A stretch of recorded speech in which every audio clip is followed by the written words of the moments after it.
Je dissous donc ce soir l'Assemblée nationale. 9 juin 2024, coup de tonnerre. À 21h, le président de la République annonce la dissolution de l'Assemblée nationale. La première question que je me suis posée, pourquoi? Pourquoi il a fait ça?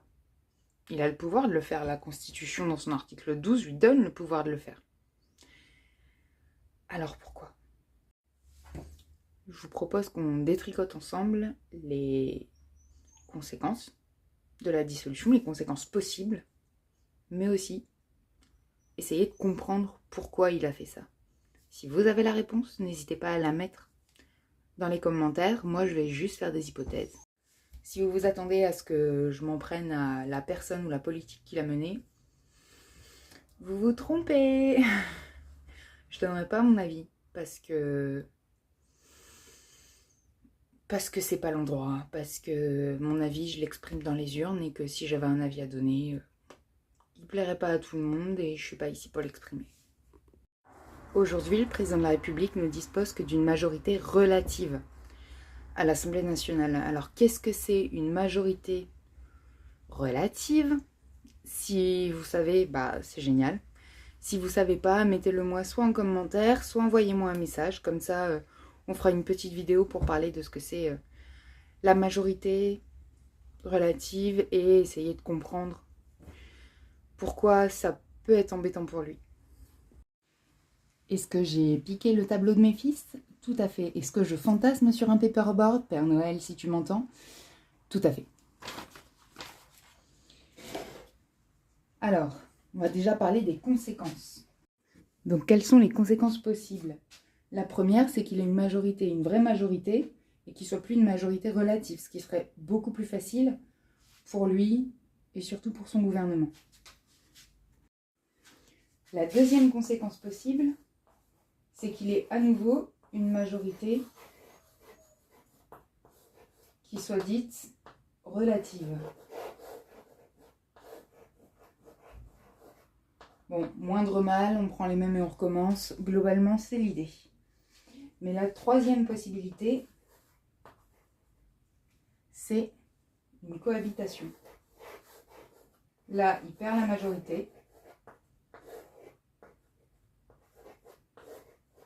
C'est terminé. Et à ce moment-là, qu'est-ce qui se passe? Alors, vous allez me dire pourquoi le ministre est toujours issu de le Premier ministre qui nomme son gouvernement après l'avoir proposé au président de la République. Il est toujours issu de la majorité parlementaire. Pourquoi? Pour la simple et bonne raison que le Parlement, enfin pas le Parlement, attention, l'Assemblée nationale, soyons précis, peut passer par la motion de censure pour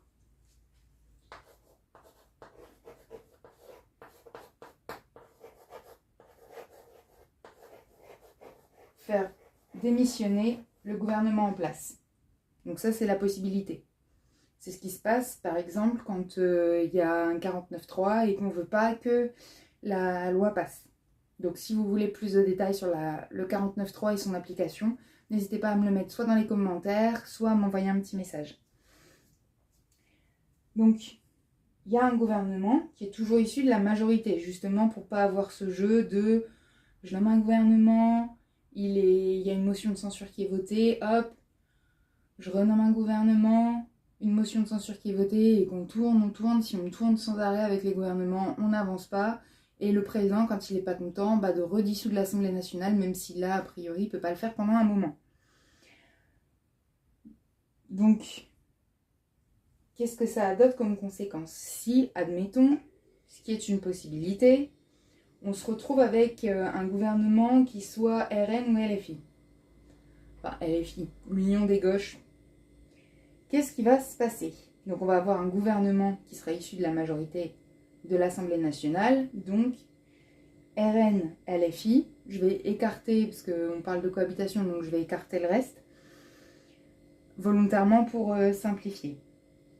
Donc ça va renvoyer le président de la République, PDR, je m'embête pas, au seul pouvoir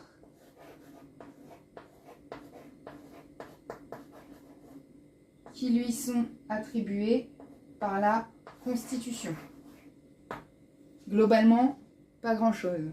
C'est toujours le chef des armées, mais par exemple là, quand il y a une majorité, que le président, le gouvernement et l'Assemblée nationale sont du même bord, globalement, le président, on va pas se le cacher, il peut donner des lignes, il donne des lignes directrices plus que claires, voire participe au projet de loi, sauf que les projets de loi, c'est le gouvernement qui les propose à l'Assemblée nationale, c'est pas le président de la République. Le président de la République, il n'a pas ce pouvoir-là. Donc ils ont vraiment, le gouvernement et le président de la République, des pouvoirs complètement dissociés si on écarte le contre-saint. Voilà, je m'en mêle pas. Donc, ça veut dire la fin de l'hyper-président tel qu'on le connaît depuis...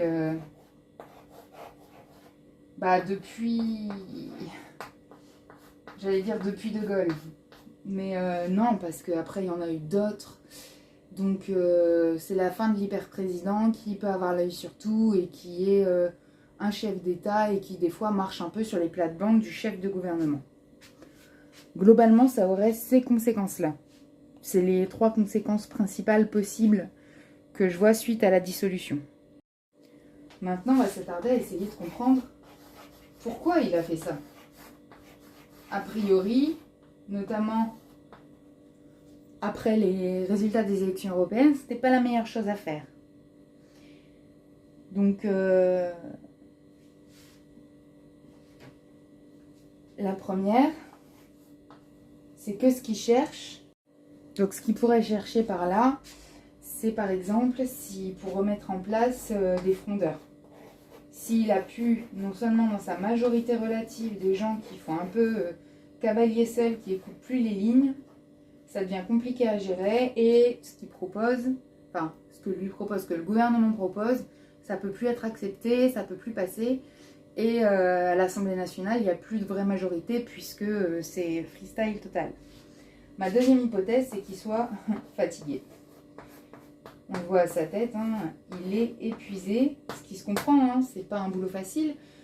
Donc il est fatigué et une petite cohabitation, bah, ça le mettrait un peu dans une zone de confort, même si en ce moment avec les guerres et tout c'est compliqué et qu'il a toujours, un rôle diplomatique. Ma foi, c'est toujours beaucoup plus tranquille que d'avoir à donner la ligne à son gouvernement, etc. Et au moins, il refile la responsabilité au gouvernement. Il est plus responsable de grand-chose, puisque le président ne fait pas la loi.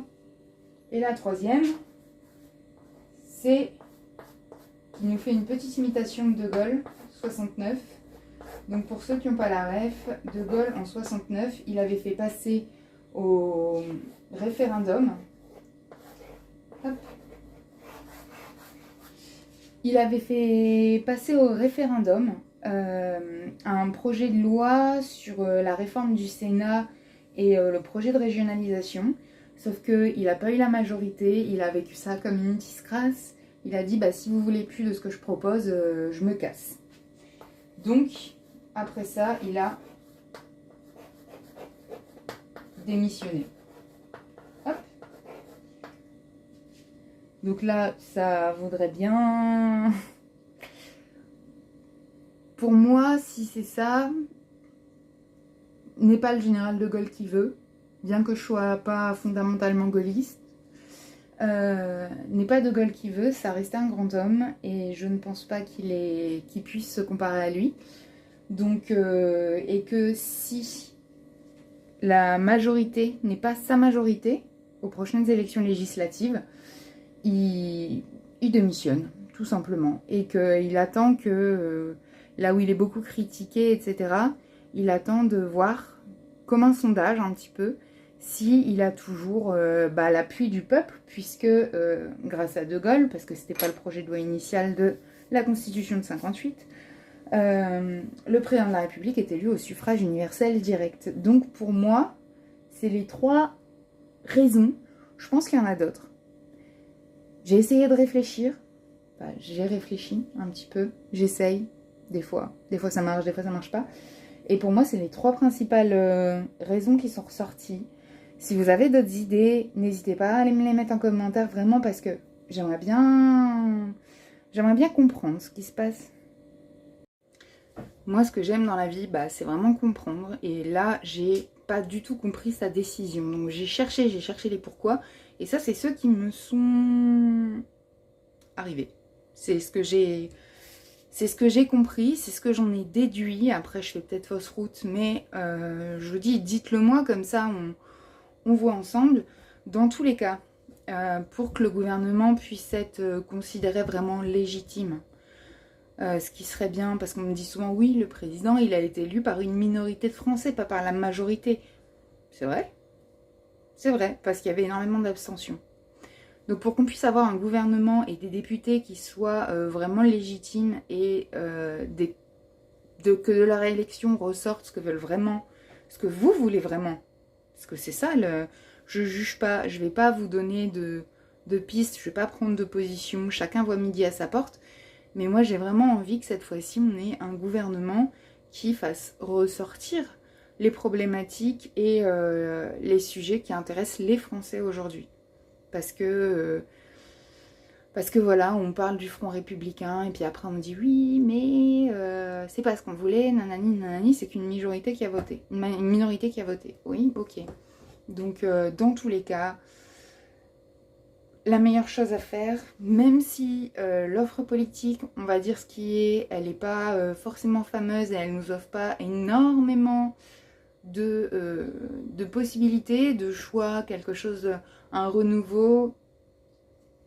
C'est toujours limité l'offre politique, surtout en France, c'est difficile de se défaire des partis et des égos, et je sais pour avoir été impliquée dans un parti politique, ô combien c'est un panier de crabes et ô combien c'est difficile de se faire une place. Et même ceux qui en sont arrivés là par les partis, ça n'a pas été une tâche facile, vraiment, humainement. Mais être attaché à un parti, être limité au sens du parti, etc., je trouve ça un peu compliqué. Donc surtout, pensez à bien aller voter les 30 juin et 7 juillet prochains, dans tous les cas. Même si vous votez blanc ou nul, au moins c'est un signe de contestation. Mais si vous votez blanc ou nul, faites-vous plaisir, hein, préparez un petit billet avec Dark Vador, Napoléon, ce que vous voulez. Au moins, je l'ai déjà fait et j'adore assister au dépouillement, ne serait-ce que pour ça. C'est trop rigolo. Il y a tellement de gens qui nous mettent des blagues, des petits mots, etc. Si c'est pour voter blanc ou nul, franchement, faites-vous plaisir. Au moins, vous ferez rire un petit peu ceux qui sont venus au dépouillement, parce que c'est pareil, ça prend des heures. C'est souvent dans une ambiance assez conviviale, des fois tendue, puisqu'il y a des fois des représentants des partis qui sont là, donc on sent la petite tension dans l'atmosphère. Mais c'est toujours hyper amusant. Donc moi, j'y vais quasi à chaque fois. C'est mon petit kiff. Et voilà, donc allez voter.